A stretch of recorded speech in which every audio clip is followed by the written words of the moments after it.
Silent defense. Commander Elisa Reeves stared at the holographic display as it tracked the approaching vessels. The enormous alien fleet had entered the solar system 3 days ago, accelerating past Neptune at speeds that made Earth's fastest public spacecraft look like ancient sailing ships. Her eyes burned from lack of sleep, but she couldn't tear herself away from the monitor. Humanity's greatest challenge had finally arrived. "How many?"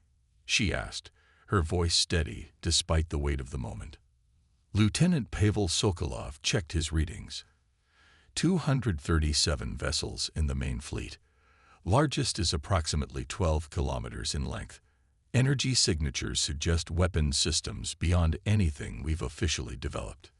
Elisa nodded slowly. To any civilian watching the news right now, Earth appeared completely outmatched. Global panic was spreading as governments around the world issued conflicting statements. Some called for immediate surrender. Others demanded military action with weapons that would be utterly useless against the approaching threat. "They've bypassed the Jupiter defense grid without triggering any sensors," said Colonel Wyjong, approaching with a tablet displaying real-time surveillance. "They don't know it's there." "Good," Elisa replied. "Let's keep it that way. For now, we maintain the illusion." The illusion was critical. For over 40 years, Earth had presented a carefully crafted facade to the cosmos, a developing civilization still taking its first tentative steps into space. Public space programs struggled with primitive rockets. Commercial satellites failed regularly. The International Space Station was promoted as humanity's greatest achievement beyond the atmosphere, all while the truth remained hidden in plain sight. The first alien scout ship had been detected in 2037, observing Earth from just beyond lunar orbit. It departed before making contact, but the message was clear. Humanity was not alone, and we were being watched. The governments of Earth, despite their differences, recognized the existential threat. Operation Silent Shield was born, a multi-generational program to develop advanced defensive capabilities while maintaining the appearance of a technologically primitive species. Elisa's communications officer interrupted her thoughts. "Commander, they're broadcasting on all frequencies. Global signal, every language simultaneously." "Put it through," she ordered. The main screen flickered to show a humanoid figure with iridescent blue-gray skin. Its 4 eyes blinked independently, and a ridge of short tentacles framed what appeared to be its face. When it spoke, the translation software rendered its clicks and whistles into English. "People of Earth, I am Supreme Commander Zextroll of the Claverian Dominion. Your planet has been selected for incorporation into our empire. Your resources and genetic diversity will serve the greater needs of the Dominion. Resistance would be futile and unnecessary. We have studied your civilization and military capabilities extensively. You possess no technology capable of opposing our forces." The alien paused, as if allowing the message to sink in. "To minimize disruption and preserve your population, we offer terms of peaceful surrender. Your existing governmental structures may remain in place under Dominion oversight. Your religious and cultural practices may continue so long as they do not conflict with Dominion priorities. If you accept these generous terms, transmit your surrender on this frequency within 12 of your Earth hours. If you refuse or attempt resistance, we will demonstrate our power by eliminating one of your minor cities as an example." The transmission ended abruptly. In the control room beneath the Himalayas, one of 37 similar facilities hidden around the globe, military officers and government officials looked to Commander Reeves. As the appointed Supreme Earth Defense Coordinator, the next move was hers. "They've been watching our public infrastructure," she said calmly, "studying our commercial satellites, our Mars rovers, our clumsy rocket launches." A small smile crossed her face. "They have no idea." President Santiago of the United Earth Coalition appeared on a secure channel. "Commander Reeves, you've prepared for this scenario. What are your recommendations?" "Sir, I believe it's time to activate Protocol Chimera." The president's eyes widened slightly. "You're certain?" "Once initiated, there's no going back." The world will know everything. The Claverians have given us 12 hours. That's more than enough time to complete our preparations. Their scans will detect our conventional military mobilizing, exactly what they expect to see. Meanwhile, we bring our real defenses online. President Santiago nodded gravely. Very well. I'll inform the other coalition leaders. Protocol Chimera is authorized, effective immediately. Across the solar system, hidden installations began powering up. Deep beneath the lunar surface, massive fusion reactors hummed to life, energizing weapon systems built into the moon's crust. In the clouds of Venus, cloaked platforms disengaged their camouflage shields. Within the rings of Saturn, thousands of automated weapons platforms activated their targeting systems. And throughout Earth, in deep ocean trenches, inside hollow mountains, beneath desert sands, launch bays prepared to open.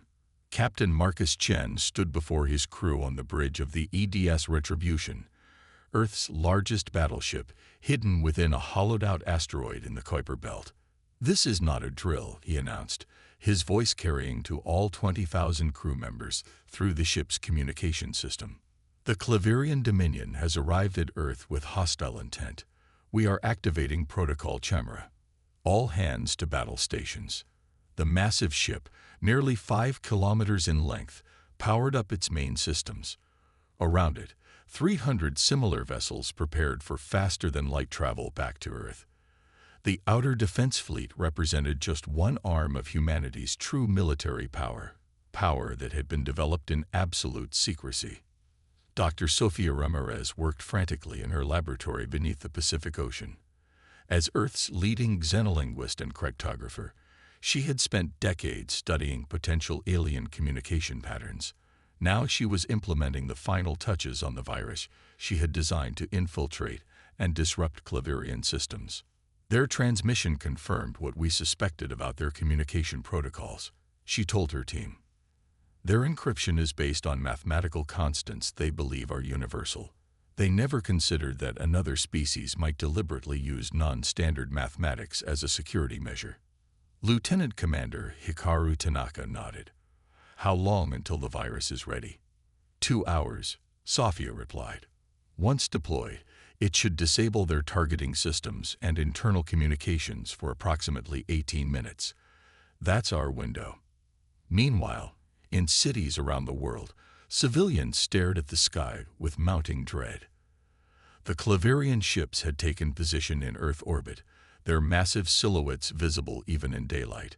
News channels broadcast continuously, most advising people to remain calm and prepare for potential evacuation. None of them knew that evacuation routes had been designed decades ago to funnel civilians into underground shelters equipped to house the entire global population if necessary.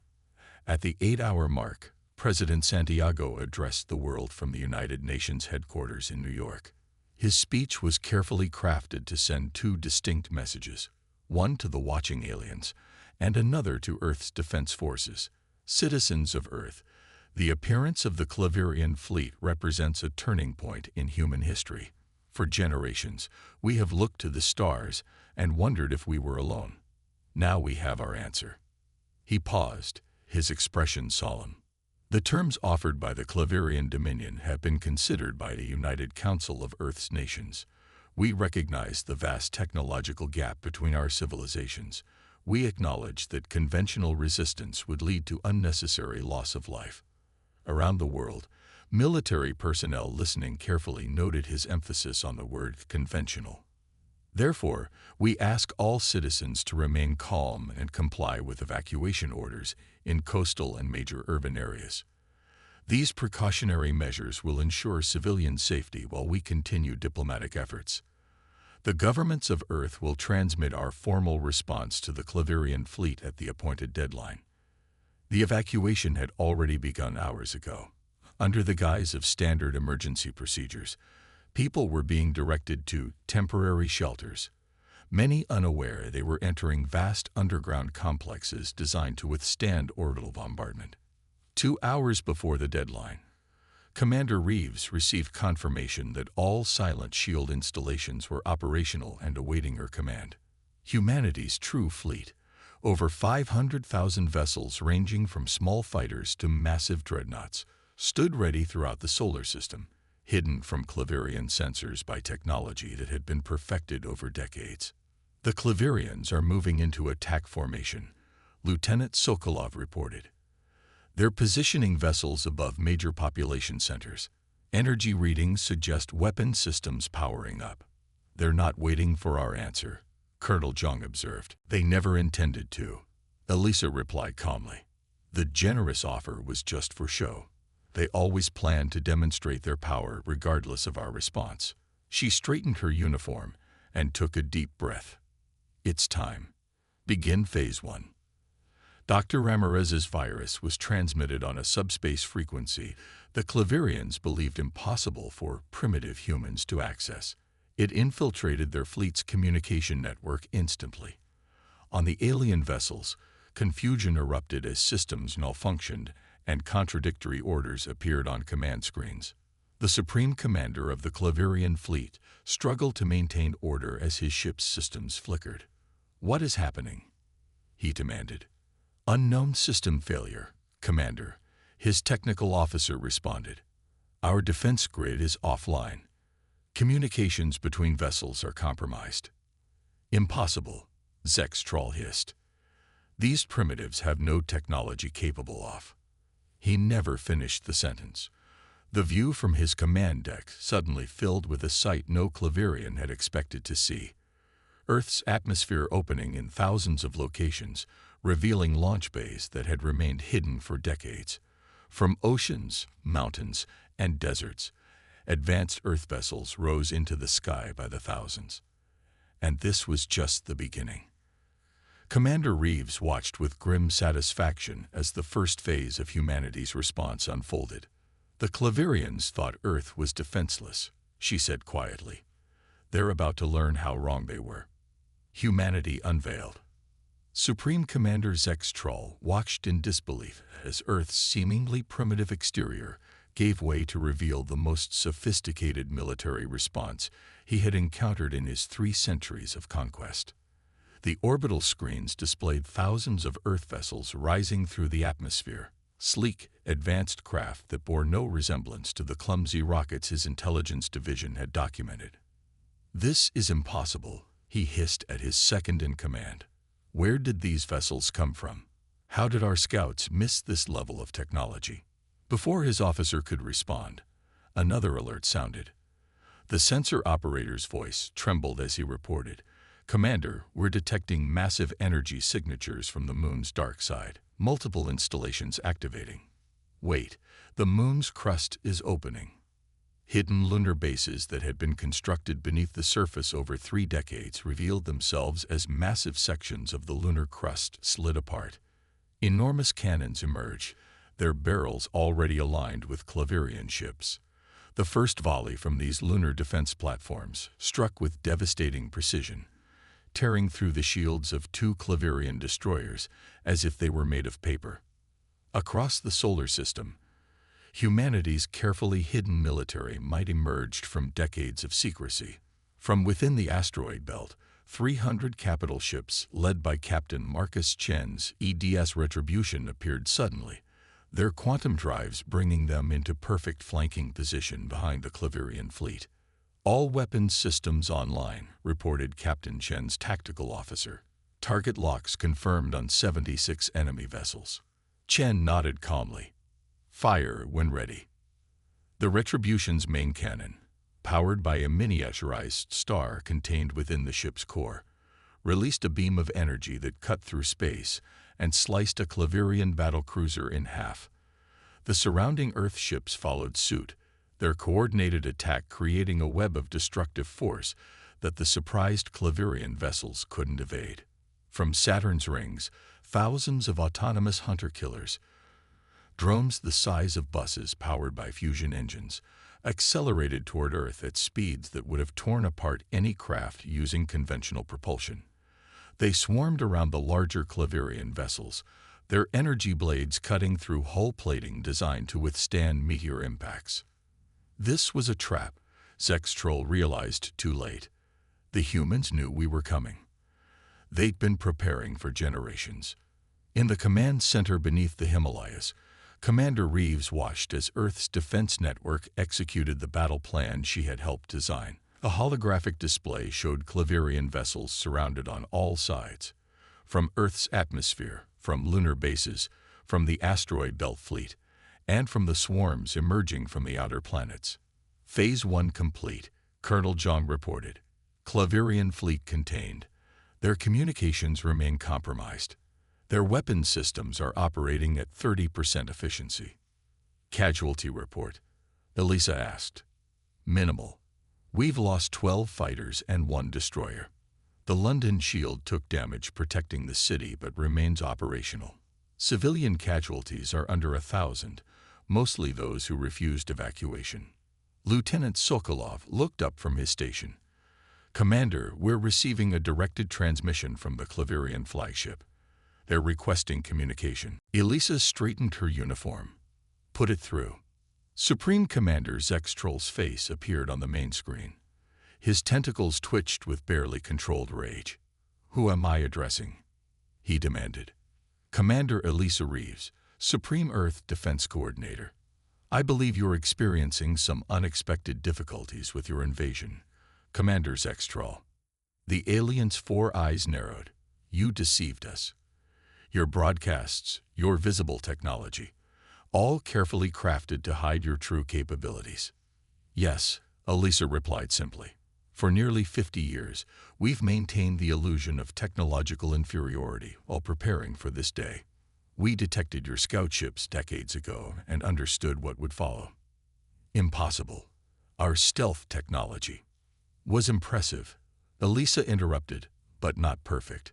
We've been studying your kind since before I was born. We know about the 17 worlds you've conquered. We've decoded your language, analyzed your tactics, and identified your weaknesses. From bases on Mars, hundreds of atmospheric crafts launched, forming a defensive perimeter around the red planet. Similar deployments occurred around Venus, Mercury, and key moons of Jupiter and Saturn. Earth's presence throughout the solar system was finally revealed. Mining operations, research stations, and military installations that had remained hidden through advanced cloaking technology. In the clouds of Venus, enormous floating platforms emerged from their perpetual hiding places in the dense atmosphere. Each platform housed enough firepower to obliterate a small moon. On Europa, beneath the icy surface, submarine carriers released thousands of aquatic fighters into the liquid ocean before breaching through to space. The Claverian commander's composure cracked as reports of Earth's true military strength continued to pour in. This level of preparation, you couldn't have built all this just for us. You couldn't have known we would come.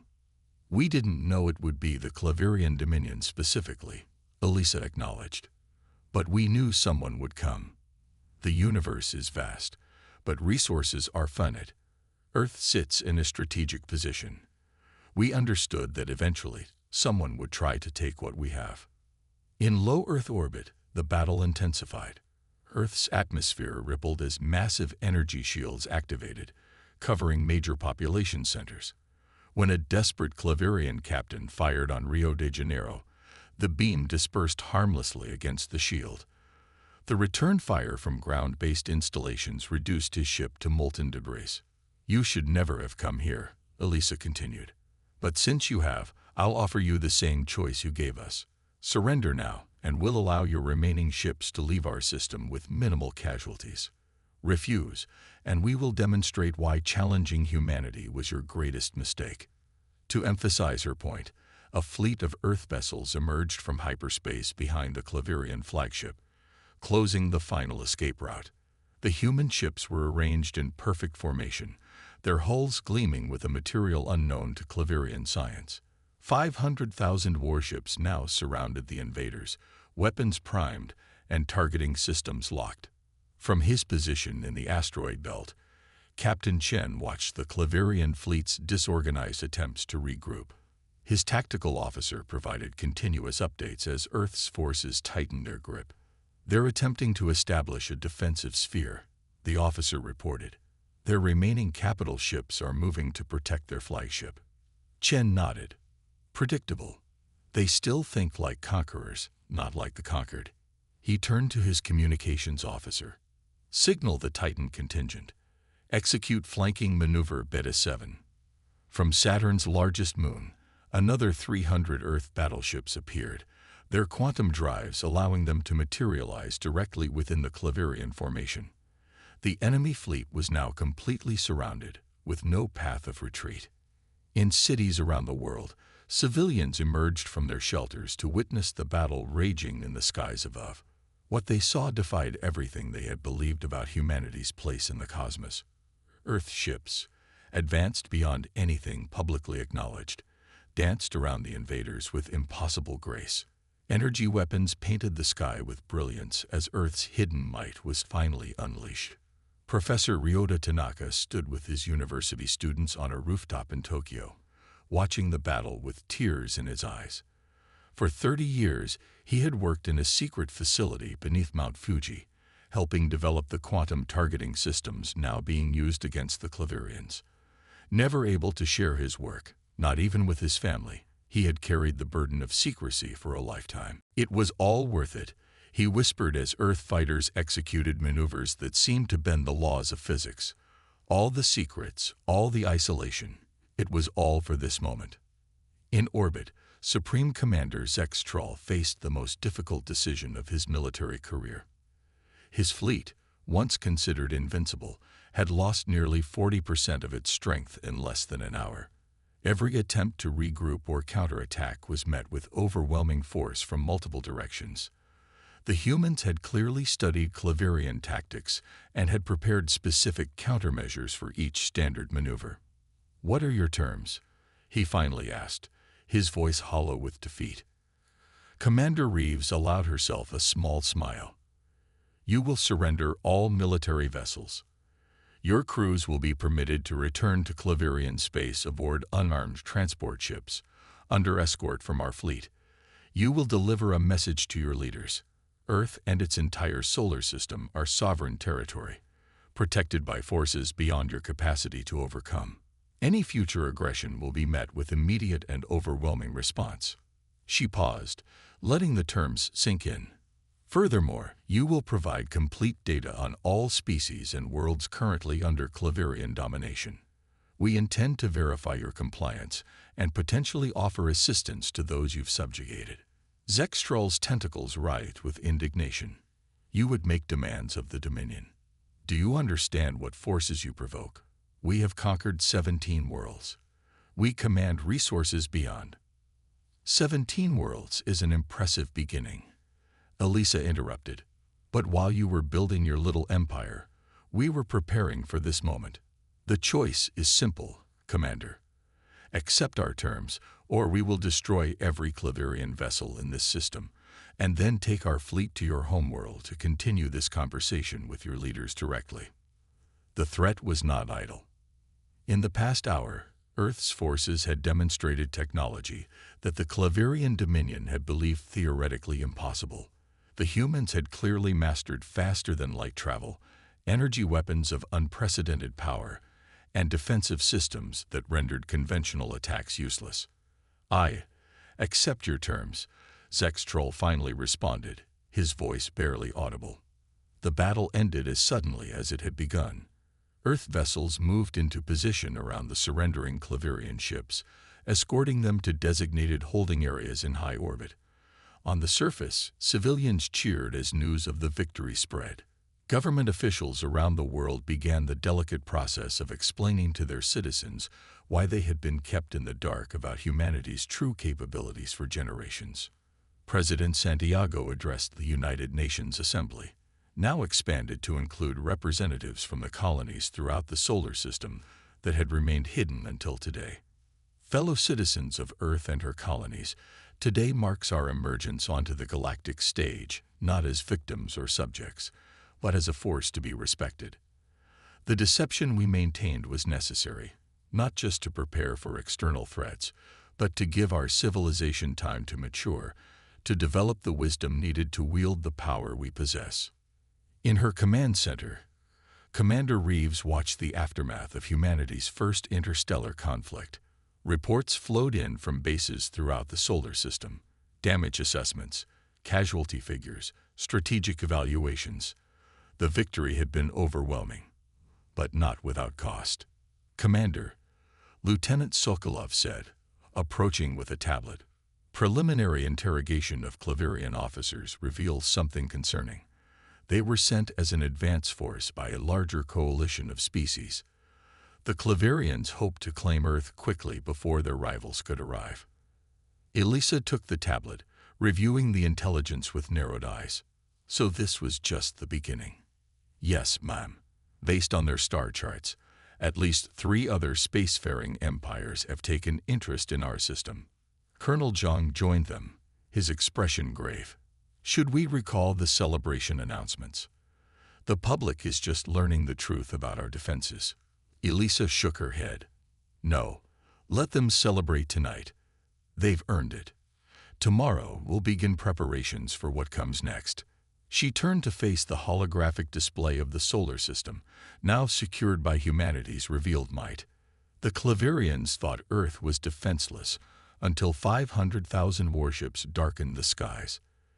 Let's make sure the next visitors don't make the same mistake. In the vastness of space, as news of the Claverian defeat spread across subspace channels, other civilizations took notice. Humanity had kept its true nature hidden for decades, developing in silence while presenting a facade of primitive technology to the cosmos. Now that facade had been shattered, and the galaxy would never look at Earth the same way again.